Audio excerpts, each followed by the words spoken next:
Hello, my name's Rich. I've been thinking about doing some of these vinyl collecting videos for a while now because I've been watching all of yours online. I've really enjoyed watching them, so I thought I'd have a crack at one of them myself. Or hopefully it will be a continuing thing. But I did think about doing the vinyl tag 2023, but I think I've missed the boat on that now. You were all doing that about a month ago, and some of the questions I can't particularly answer anyway. So what I thought I'd do for this first one is show you some of my recent purchases from the past couple of weeks here in my hometown of Newark, Nottinghamshire, which is in the UK. And the first few I'm going to show you from the local record shop we have here, Vinyl Attraction. So first up we have this. It's by XTC, one of my favourite bands, and this is called Beeswax.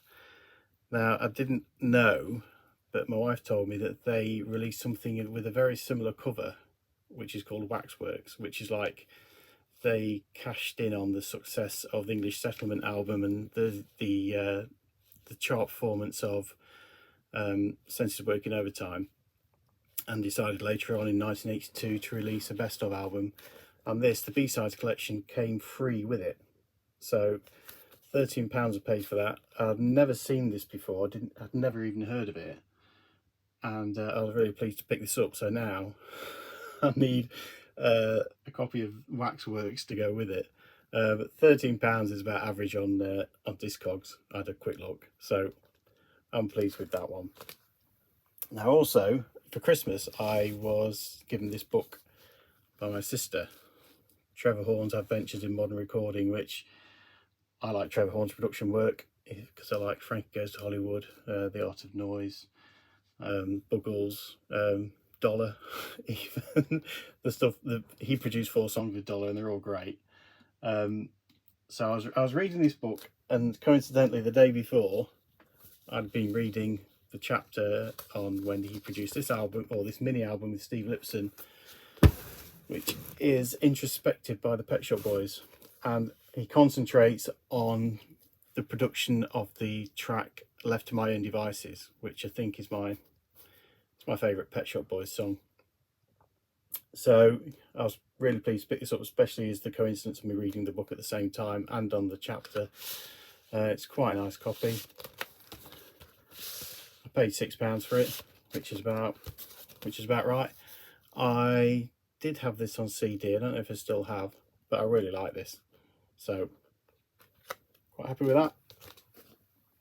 Now for our vinyl session that we have here next month in March, we are doing Stevie Wonder's Inner Visions. So also from the record shop Vinyl Attraction, I got this, Songs in the Key of Life. It's a German pressing, double album, and it's got the 24-page book that came with it, and also the 7-inch EP that also came with it. So I was quite happy with that. I only paid £8 for this. Again, that's about standard, but you know, it's always nice to have a double album for £8. It's in good condition as well. And normally when I look in double albums, this is why I always look in records before I buy them, second-hand ones anyway. You quite often get the same record twice, so you'll get a side 1 and a side 2, and then the other compartment you get another side 1 and a side 2, or a side 3 and a side 4. But fortunately it's all complete. I have been caught out with that double albums business before. I've got Status Quo Live, which has got the same 2 records in it, and I was looking in a charity shop a couple of months ago, and they had a really decent Scott Walker compilation in there. I thought, oh yeah, I'll get this. But again, the records were duplicated, so I thought, okay, I'll leave it there. But really happy with this. So next month at Record Club in Newark, we're doing Stevie Wonder's Inner Visions, not this, but Inner Visions. And later on in the year at our record club, we are doing Depeche Mode's Violator, and we play associated music. So happy to get this for £15, which again, it's about the medium price on Discogs. It's in really excellent condition, so I'm happy to get that. But while I'm here talking about Depeche Mode, I got this from the same shop, because they don't just sell second hand, they sell new as well. It's still sealed, brand new, 24 £4.95. I had a quick look on Amazon earlier, and they're selling this for £2 more. It's just under £27 on Amazon. So it's always worth not only supporting local business, but having a, just checking out to see what happens, because he's selling this cheaper than Amazon. So, fair enough. Beat them at their own game. So that's what I got from Vinyl Attraction, the record shop. And then I went around the corner to Oxfam, just delve down here. And they have all the usual stuff in there, Shawaddy Waddy, Leo Sayer, Slim Whitman, like the Lamb, Sky. I mean, remember Sky? That John Williams classical rock outfit. God knows how many records they sold, because they all seem to be in charity shops now. But on the counter, they keep the good stuff. So I got this. Dave Edmunds.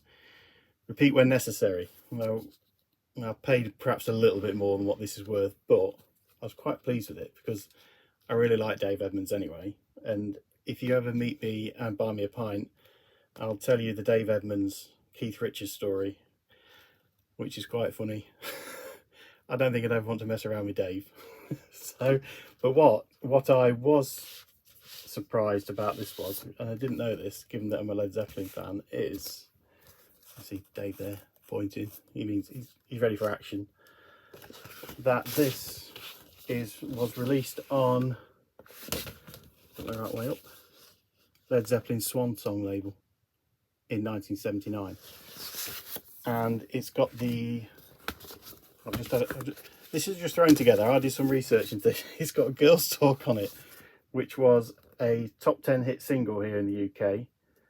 So I'd be quite interested to find a copy of that on 7-inch, because it would be on the Swan Song label, wouldn't it? I don't think I've ever seen a 7-inch single with the Swan Song label on it. Anyway, this has got playing bass and doing backing vocals Nick Lowe, and they were a bit of a partnership at the time. And they also had in the Oxfam on the counter Nick Lowe's Jesus of Cool. It was £15. So I thought, and the cover was a bit tatty. So I thought I'll leave it there for now. I might regret it. Okay, I've had a look on Discogs, and £15 is about right. So I think next time I'm in there, I might have a look, see if they still got it, and I'll buy it. But yeah, I'm happy with that. It's good quality for £8. So I'm not complaining. If I paid more, the money's gone to Oxfam, hasn't it? So, helping the starving kids and all that. And they also had, and this is bang, I've never seen a record as new as this in a charity shop, ever. I've seen a newish CD, which is Radiohead's last album, in a charity shop, the same one actually. And it's this, Jack White's Fear of the Dawn. This was in the window, and it was marked up at 30. So I was in there again. I had a quick look on Discogs, and 30 is about right, because this isn't the standard edition. Well, it's got all the inserts and things as well that came with it. I'll show you those in a moment. Get it out. This is on the blue. I'm not really supposed to touch vinyl, am I? But I'll clean it. It's on the blue marble vinyl. So I had a quick look while I was in the shop. I asked him if he could see it before I bought it, which is another good thing about buying in shops, because you can actually look at the stuff that you're buying. And it was £30 was about right, so well, fair enough. It's still got the factory shrink wrap on it, hype sticker, and it's got all the inserts as well. So really happy to get that. Anyway, that's it for now. I hope to do some more of these, although I really should stop buying records because I don't get a chance to play them all. But I might mix it up and do something else.